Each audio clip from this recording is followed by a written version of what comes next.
What if the most feared monster in the world was the only one who ever treated her like she mattered? What if the girl everyone crushed beneath their heels became the only heartbeat a vampire king could not ignore?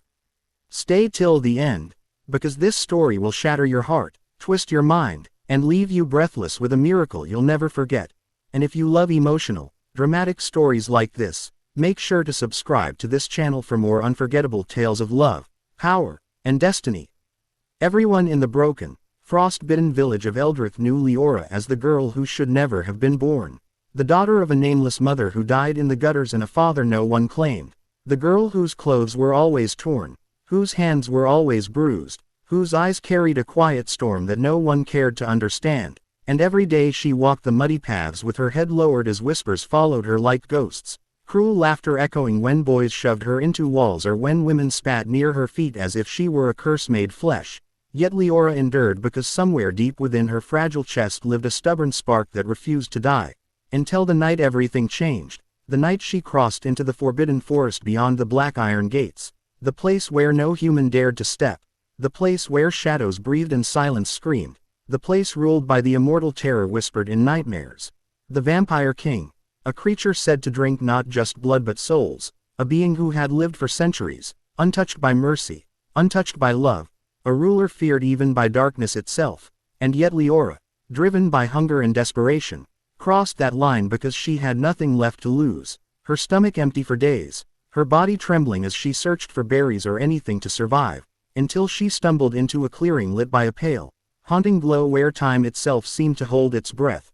And there he stood, tall and impossibly still, his presence swallowing the air, his crimson eyes locking onto her like a predator who had finally found prey. And in that instant, every story she had ever heard became real, every warning screamed inside her mind to run, but her body froze as if her soul had already accepted death.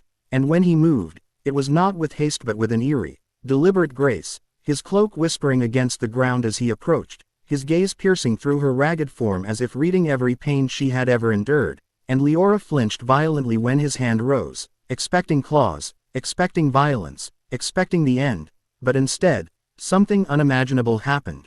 His cold fingers gently cradled her face, his touch shockingly careful, as if she were something fragile, something precious, and her breath hitched in confusion and fear as his thumb brushed against the bruise on her cheek, his expression flickering with something she could not name, something that did not belong to a monster. And before she could comprehend, before she could even breathe, he leaned down and pressed his lips softly against her trembling ones, a kiss that was not hungry, not cruel, but unbearably tender. And the world shattered in that moment, because monsters did not kiss like that, monsters did not touch like that, monsters did not look at someone as if they were the only light left in existence. And Leora's knees nearly gave way as he pulled back, his voice low, ancient, and filled with an emotion that made her heart ache, whispering, "I have searched for you, for centuries." And those words made no sense, yet they echoed deep inside her like a forgotten truth. But before she could question him, before she could even understand, the forest erupted with chaos as a group of hunters stormed the clearing, armed with silver blades and burning hatred, their leader shouting that the Vampire King must die tonight. And in an instant the tenderness vanished as the king turned, his eyes blazing with lethal fury, his form shifting into something terrifyingly powerful as he shielded Leora behind him. And what followed was a massacre that painted the earth in crimson as he tore through the hunters with a wrath born of centuries. Yet even in his brutality, he never once let harm reach her, never once let her slip from the safety of his presence. And when the last hunter fell, silence returned, heavy and suffocating, and Leora stared at him, trembling not just from fear but from the impossible contradiction standing before her. A monster who protected her, a king who had kissed her like she was his salvation.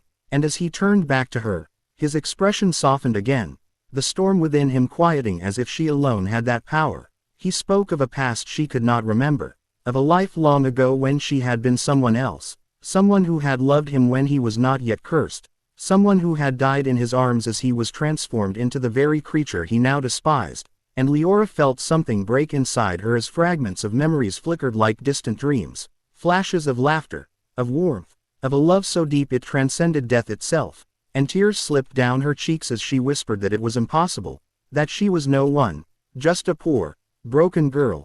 But he shook his head, his hand once again finding her face with that same impossible gentleness, telling her that she was everything, that she had always been everything, and that he had waited lifetimes to find her again, even if she no longer remembered him, even if the world had turned her into someone who believed she was worthless. And in that moment, something miraculous happened as the spark within Leora ignited into something brighter, something stronger, as if his words breathed life into a soul that had been suffocating for years. But their fragile moment was shattered when a greater threat emerged, a force older and darker than the king himself, drawn by the awakening of their bond, a monstrous entity that fed on immortal power, and it descended upon them with a fury that dwarfed even the king's strength. And for the first time, fear crossed his face, not for himself, but for her, as he realized that protecting her might cost him everything. And the battle that followed was unlike anything the world had ever seen, a clash of darkness and destiny, where the king fought with every ounce of his immortal being,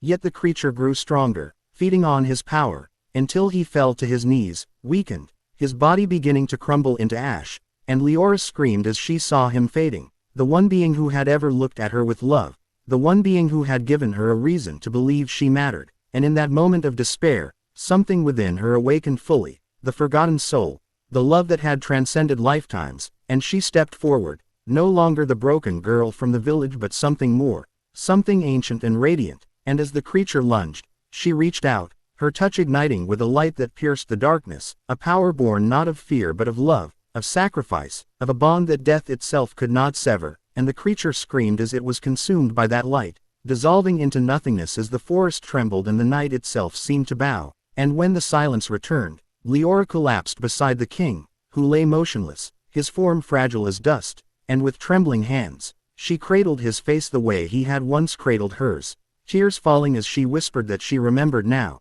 not everything, but enough to know that she loved him. That she had always loved him, and that she would not let him disappear again. And as her tears touched his skin, something miraculous occurred as his body began to restore, the curse within him weakening under the power of her awakened soul.